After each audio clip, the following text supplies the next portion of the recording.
முனைவர் கே மலர்விழி அவர்கள். இவர் பெங்களூரு பிரசிடென்சி பல்கலைக்கழகத்தின் கன்னட பேராசிரியர், தலைசிறந்த மொழிபெயர்ப்பாளர். தலைப்பு: வைரமுத்து படைப்புகள் ஒரு சமுதாய கண்ணோட்டம். வணக்கம். ஆன்றோர் சான்றோர் பேராசிரியர்கள் அனைவருக்கும் வணக்கம். பல்கலைக்கழகம் போல் இருக்கும் வைரமுத்து சார் அவர்களுக்கும் வணக்கம். ஹோல் ஒரு யூனிவர்சிட்டி போல் இருக்கீங்க சார் நீங்கள். உண்மையிலே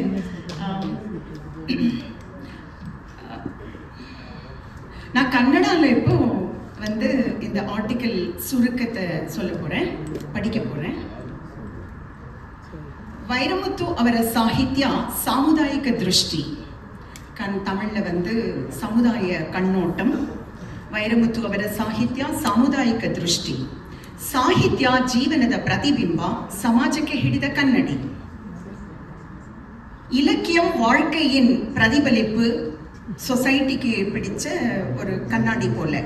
ಸಾಹಿತ್ಯ ಎನ್ನುವುದು ಸಾಹಿತಿಯು ತನ್ನ ಜೀವನದ ಅನುಭವಗಳನ್ನು, ಜೀವನದ ದೃಷ್ಟಿಯನ್ನು ಅಭಿವ್ಯಕ್ತಿಗೊಳಿಸುವ ಶಬ್ದ ಮಾಧ್ಯಮ. ಈ ಅಭಿವ್ಯಕ್ತಿಯು ಸಹೃದಯರನ್ನು ತಲುಪಬೇಕೆಂಬ ನಿಶ್ಚಿತ ಗುರಿಯು ಸಾಹಿತಿಗೆ ಇರುತ್ತದೆ. ಬೆಲೆಯಿಂದ ಅಕ್ಕುಮೇ ಕೃತಿ ಗಾವಿಲ ಭುವನದ ಭಾಗ್ಯದಿಂದಂ ಅಕ್ಕುಂ ನೋಳ್ಪಂ ಬೆಲೆಗೊಟ್ಟುತಾರ ಮಧುವಂ ಮಲಯಾನಿಲನಂ ಮನೋಜನಂ கௌமுதியம். 12ஆம் நூற்றாண்டுக்கு பிற்பகுதியில் இருந்த நேமிச்சந்திரா என்ற ஒரு கவிஞர் நேமிநாத புராணா என்ற ஒரு கவிதையில் இதுபோல் கூறியுள்ளார். ಬೆಲೆಯಿಂದ ಅಕ್ಕುಮೇ ಕೃತಿ ಗಾವಿಲ ಭುವನದ ಭಾಗ್ಯದಿಂದಂ அக்கும். விலை கொடுத்து வாங்க முடியுமோ ஒரு படைப்பை, ஒரு நூலை, ஃபூலிஷ், முட்டாள் அப்படின்ற மாதிரி. புவனத பாக்யதிந்தம் அக்கும், இந்த நாட்டின் அருளால் மட்டும்தான் கிட்டும். பார்க்கலாம், விலை கொடுத்து கொண்டு வா. வசந்த காலத்தையும், தென்றலையும், காதலையும், நிலா வெளிச்சத்தையும் அப்படி ಕೂರಿಯುಳ್ಳಾರ್. ಈ ಮೇಲಿನ ಪದ್ಯ ನೇಮಿಚಂದ್ರನ ನೇಮಿನಾಥ ಪುರಾಣದಲ್ಲಿ ಬರುತ್ತದೆ. ಸಾರ್ವಕಾಲಿಕ ಸತ್ಯವಾಗಿ ಎಂದೆಂದಿಗೂ ಉದಾಹರಣೆಗೆ ಅರ್ಹ ಸಾಲುಗಳಾಗಿವೆ. ನಿಜ, ಒಂದು ನಾಡಿಗೆ ಒಂದು ಒಳ್ಳೆಯ ಕೃತಿ, ಒಂದು ಒಳ್ಳೆಯ ಕಲೆ, ಆವಿಷ್ಕಾರ ಇವೆಲ್ಲಕ್ಕೂ ಸಹ ಆ ನಾಡಿನ ಸೌಭಾಗ್ಯವೂ ಇರಬೇಕಾಗುತ್ತದೆ. அந்த நாட்டின் அருள் கூட இருக்கணும். இருந்தால் மட்டும்தான் இது போல வைரமுத்து சார் உட்கொண்டு அனைவர் இங்க வந்திருக்கீங்க. அது இந்த நாட்டின் ஒரு ಸೌಭಾಗ್ಯಂ. ಅನೇಕ ಸಾಹಿತಿಗಳು, ಕಲಾವಿದರು, ವಿಜ್ಞಾನಿಗಳು ಈ ನಾಡಿನ ಸೌಭಾಗ್ಯದಿಂದ ಕೊಡುಗೆಯನ್ನು ನೀಡಿದ್ದಾರೆ. ಅಂತೆಯೇ ವೈರಮುತ್ತುರವರು ಸಹ. ಕವಿ ಚೇತನಕ್ಕೆ ಪ್ರಕೃತಿಯೇ ಸ್ಫೂರ್ತಿ. ಅದನ್ನು ವೈರಮುತ್ತು ಅವರ ಹೆಚ್ಚಿನ ಕವಿತೆಗಳಲ್ಲಿ ಸವಿಯಬಹುದು ಎಂಬುದು ಹಿರಿಯ ಪ್ರಬುದ್ಧ ಲೇಖಕರು ಮತ್ತು ಅನುವಾದಕರು ಆದ ಶೇಷನಾರಾಯಣ ಅವರ ಅಭಿವ್ಯಕ್ತಿ. ಸಾಮಾಜಿಕ ಪ್ರಜ್ಞೆ, ஜீவன மௌல்யா. சேஷநாராயண சார் அவர் வைரமுத்து சார் அவருடைய ஒரு கவிதையை பெங்களூர் கிரைஸ்ட் யூனிவர்சிட்டி பப்ளிஷ் பண்ணி ரிலீஸ் பண்ண போது சார் வந்திருந்தாங்க. அப்போ அவங்க அந்த முன்னுரையில் சொல்லியிருக்காங்க, மிக அழகா புக் ரிவ்யூ எழுதியிருக்காங்க. ஒரு சில பாயிண்ட்ஸ் நான் சொல்லலான்னு இருக்கேன்.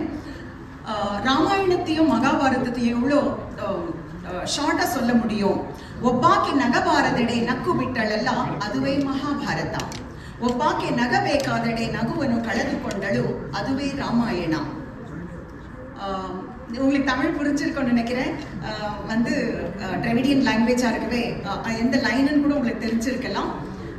ನೆಕ್ಸ್ಟ್ ರೆಕ್ಕೆಯಾಯಣ, ಸಿರಗಾಯಣಂ ಅಂತ ಕವಿತೆயில ಆಹಾರ ವರಸಿ ಬಂದು ಹಾರವಾಗುವ ವಿಧಿಯನೆನಿಸಿ ನಕ್ಕಿರಬಹುದು. ರಕ್ತಸಾಸನಂ என்ற ஒரு கவிதையில் தாய எதைய ಕತ್ತರಿಸುವುದ ಕಂಡು ಬೆದರಿ ಓಡಿದ ಮಗು ತಂದೆಯ ತಲೆಬುರುಡೆಯಲ್ಲಿ ಎಡವಿ ಬಿತ್ತಂತೆ. ವಿದೈಚೋಳಂ என்ற ஒரு கவிதையில் ಬಿತ್ನೆ ಜ್ವಾಳ ಮೆಂದೋಯ್ತಲ್ಲ, ಸುಖ ಸುಮ್ನೆ ಅರಳಿ ಬಿಡ್ತಲ್ಲ, ಮೊಳಕೆ ಬಾರದಂತೆ ಮೊಳಕೆಯೊಡಿತಲ್ಲ. நாட்டுப்புற இதுலயே அதை கொண்டு வந்திருக்கேன் நான் டிரான்ஸ்லேஷன்ல. நதி சஹராದ ಕಳೆದು ಹೋದ ಚೂರೆ, ವಾರಾಂಗನೆ, ಪಾಲ್ವಿನೆಯಾಳಿ ಅಂತ ಕವಿತೆ. ತುತ್ತಿನ ಚೀಲವ ತುಂಬಿಸಲೆಂದೇ ಗರ್ಭ ಚೀಲವ ಉಪವಾಸವಿರಿಸಿದೆಯ, இறைப்பையை நிரப்பவா கருப்பையை பட்டினிட்டாய், ತುತ್ತಿನ ಚೀಲವ ತುಂಬಿಸಲೆಂದೇ ಗರ್ಭಚೀಲವ ಉಪವಾಸವಿರಿಸಿದೆಯ. ಸಾಮಾಜಿಕ ಪ್ರಜ್ಞೆ ಜೀವನ ಮೌಲ್ಯ. ಎಲೆ ಎಂಬ ಕವಿತೆಯಲ್ಲಿ ಎಲೆ ಇನ್ನೇನು ಉದುರಿ ಹೋಗುವ ಕೊನೆಯಂಚಿನಲ್ಲಿದ್ದಾಗ ಸಂಯಮದಿಂದ ತನಗೆ ಹೊರಿಸಿದ ಅಪವಾದ, ನಿಂದೆ, ವ್ಯಂಗ್ಯವಾಡಿದುದನ್ನು ನೆನಪಿಸಿಕೊಳ್ಳುತ್ತದೆ. ಎಲೆಗೆ ಸಾವು ಸಮೀಪಿಸಿದುದರಿಂದ ಸಹ ಎಲೆಗಳು ನಿರ್ಮತ್ಸರದಿಂದ ಕ್ಷಮಿಸುತ್ತವೆ. ಎಂಥ ಮಾರ್ಮಿಕ ನುಡಿಯನ್ನು ಕವಿ ಎಲೆಯ ಸ್ವಗತದಲ್ಲಿ ನುಡಿಸುತ್ತಾರೆ. ಹಾಗಾದರೆ ಬಾಳೆಂಬುದು ಅರ್ಥ ಕೊಡವೇ? ಮರಣವೆಂಬುದು ಪೂರ್ಣವೇ? மனுஷ பதுக்கிடுவாக சகச்சரரு அர்த்தம் மாடிக்கொள்ளவேக்கு. இலை என்ற கவிதை மூலம் ஒரு வாழ்க்கையின் தத்துவத்தையே வைரமுத்து அவர்கள் கூறுகிறார்கள். ಅರ್ಥ ಮಾಡಿಕೊಳ್ಳಬೇಕು. ಸಾಯುವ ಕ್ಷಣದಲ್ಲಿ ಸತ್ತ ಮೇಲೆ ಅರ್ಥೈಸಿಕೊಳ್ಳುವುದರಿಂದ ಬಂದ ಪ್ರಯೋಜನವಾದರೂ ಏನು? ஒரு ஆள் உயிரோடு இருக்கும்போது புரிதல் வேண்டும் அப்படின்ற வாழ்க்கை தத்துவம் கூட ಎಂಬ ಧ್ವನ್ಯಾರ್ಥವಿದೆ. ಕವಿತೆಯ ಸಾಲುಗಳಲ್ಲಿ ಕೊನೆಗೆ ಇದ್ದುದರಲ್ಲೇ ತೃಪ್ತ ಜೀವನ ಸಾಗಿಸಿದ ಎಲೆ ವಾಸ್ತವವೇ ಸುಖ, ಬಯಕೆ ನರಕ.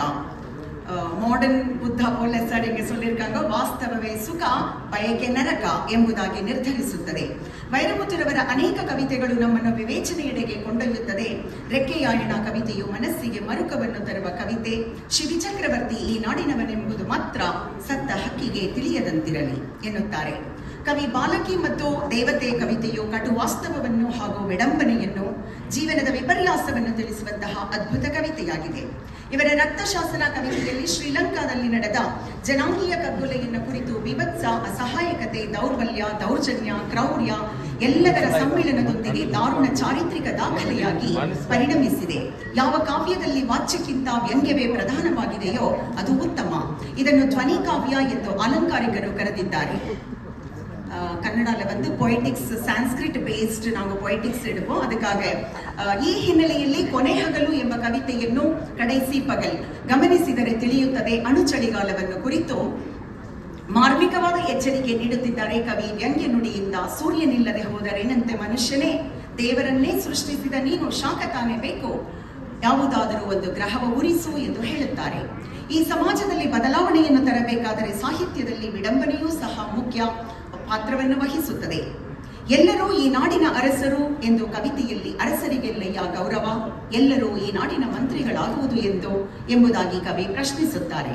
ಆದರೆ ಸ್ವತಃ ಕವಿ ಯಾವುದೇ ಮಂತ್ರಿಗಿರಿಯನ್ನು ಬಯಸಿದವರಲ್ಲ ಎಂಬುದು ಬಹಳ ಮುಖ್ಯ ಸಂಗತಿ. W.H. Aden, by the prig I mean the critic for whom no actual poem is good enough, since the only one that would be is the poem he would like to write himself but cannot. Making, knowing and judging, page number 2021. ಈ ಮಾತು ವೈರಮುತ್ತು ಅವರು ರಚಿಸಿದ ಕವಿತೆಗಳನ್ನು ಕುರಿತು ಕುಹಕ ವಿಮರ್ಶಕರ ಮನಸ್ಸಿನಲ್ಲಿ ಬಂದ ಹಾಗೂ ಬರುವ ಪ್ರಶ್ನೆಗೆ ಅವರ ಅಸಹಾಯಕತೆಗೆ ಉತ್ತರವೋ ಎಂಬಂತಿದೆ. ತಾವೂ ಹೀಗೆ ಬರೆಯಬಹುದಿತ್ತು ಅಂತ ಅನ್ನಿಸಿದರೂ ಬರೆಯಲಾಗದು ಎಂಬುದೇ ನಿಜ. ಇಂಥಲ್ಲಿ ಯಾವುದೇ ಉತ್ತಮ ಕವಿಯ ಶ್ರೇಷ್ಠತೆಯ ಉನ್ನತಿಯನ್ನು ಮನಗಾಣಬಹುದು.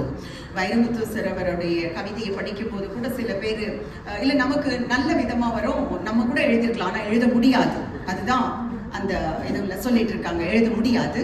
ಕವಿಗಳು ಕಾಲದ ದನಿಯಾಗುವುದು ಅತಿ ಮುಖ್ಯ ಎಂಬ ಬರಗೂರು ರಾಮಚಂದ್ರಪ್ಪನವರ ಮಾತು ಅಕ್ಷರಶಃ ನಿಜ.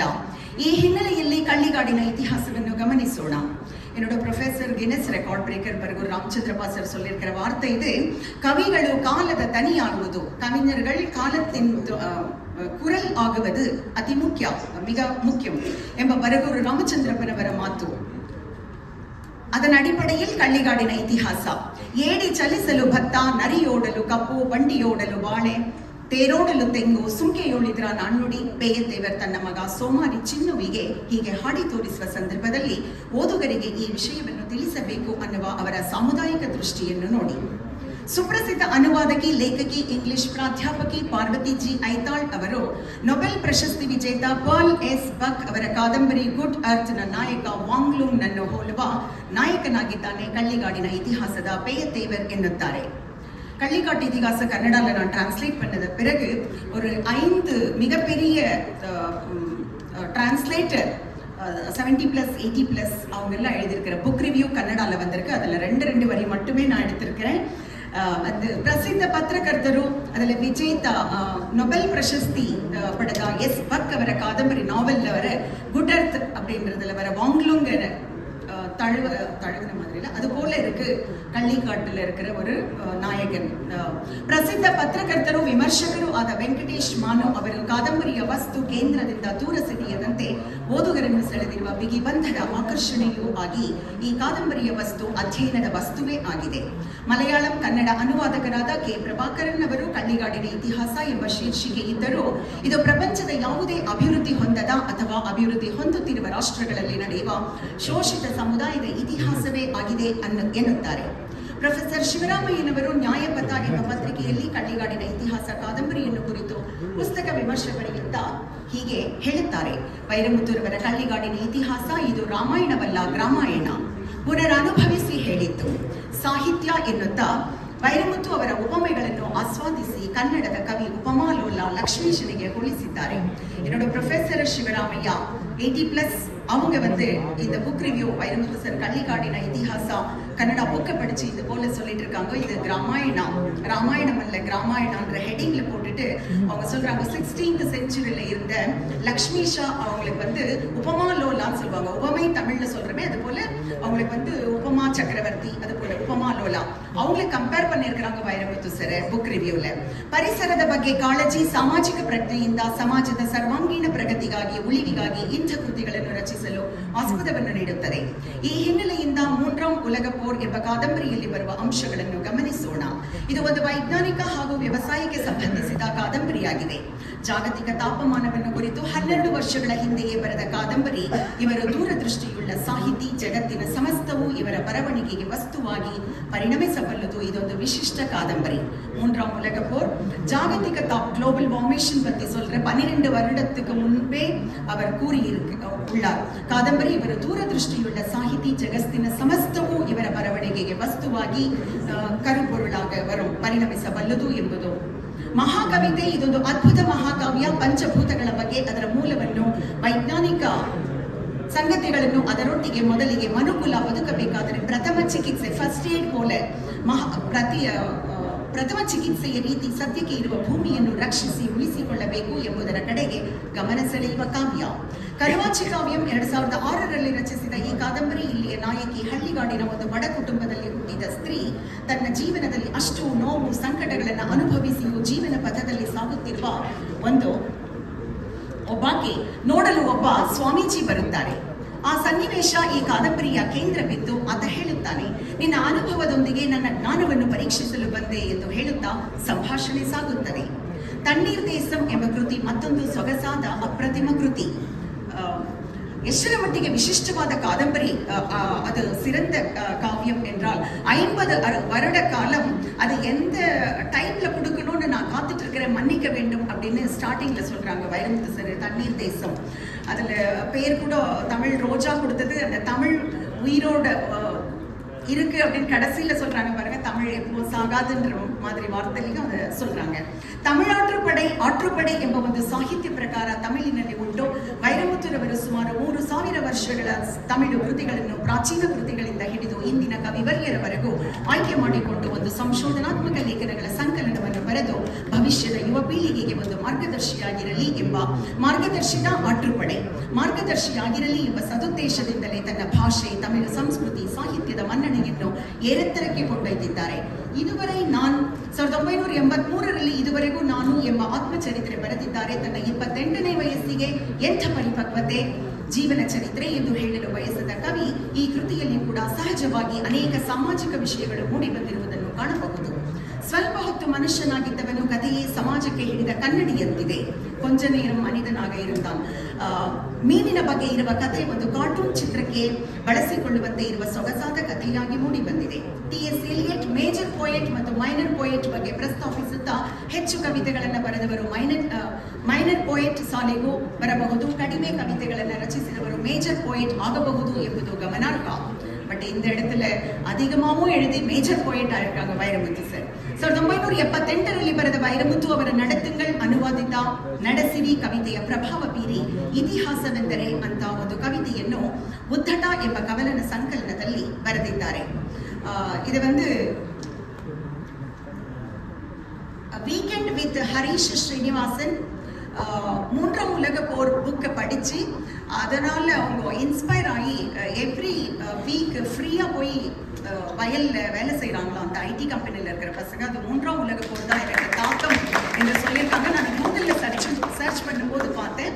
அதே போல் இன்னும் ஒரே ஒரு மினிட் என்னென்னா, all India level Kannada Sahitya சம்மேளனம் நடந்தது. அதில் வந்து சிவராமையான்றவங்க நடத்துங்கள் வைரமுத்து சார் கவிதை வந்து கன்னடாவில் படித்து அதோட தாக்கத்தினால நைட்டு 2 o'clock உட்காந்து அதோட இன்ஸ்பிரேஷனால ஒரு கவிதையை எழுதி அந்த கவிதை எழுதிட்டு அதுக்கு அடியில் என்னோட ப்ரொஃபஸர் பேர் எம் சிதானந்தமூர்த்தி சார் வைரமுத்து சார் பேர் போட்டு டிரான்ஸ்லேட்டட் இன்னொரு பேர் கூட அதில் போட்டிருக்காங்க. வந்து ಇವರಿಗೆ ಸಂದ ಬಿರುದು ಪ್ರಶಸ್ತಿಗಳು ಅಗಾಧ. ಪ್ರಶಸ್ತಿಗಳಿಂದ ಇವರಿಗೆ ಸಿಗುವ ಗೌರವದೊಂದಿಗೆ ಇವರ ಮೂಲಕ ಪ್ರಶಸ್ತಿಗೂ ಗೌರವ ಸಿಕ್ಕಂತೆ ಎಂಬುದು ನಮ್ಮ ಅಭಿಮತ. ಇವರೊಬ್ಬ ಯುಗ ಪ್ರವರ್ತಕರು, ಸಗಾಪ್ತಂ ಯುಗ ಪ್ರವರ್ತಕರು ಎಂಬುದು ಸತ್ಯ. இந்த நல் வாய்ப்புக்கு, வரலாறு மிக்க இந்த நல் வாய்ப்புக்கு நன்றி கூறி விடை பெறுகின்றேன். வணக்கம். முனைவர் கே. மலர்விழி அவர்களுக்கு நன்றி. அவருக்கு தமிழ் வளர்ச்சித்துறை இயக்குனர் முனைவர் ஔவை அருள் அவர்கள் நினைவு பரிசு வழங்குவார்.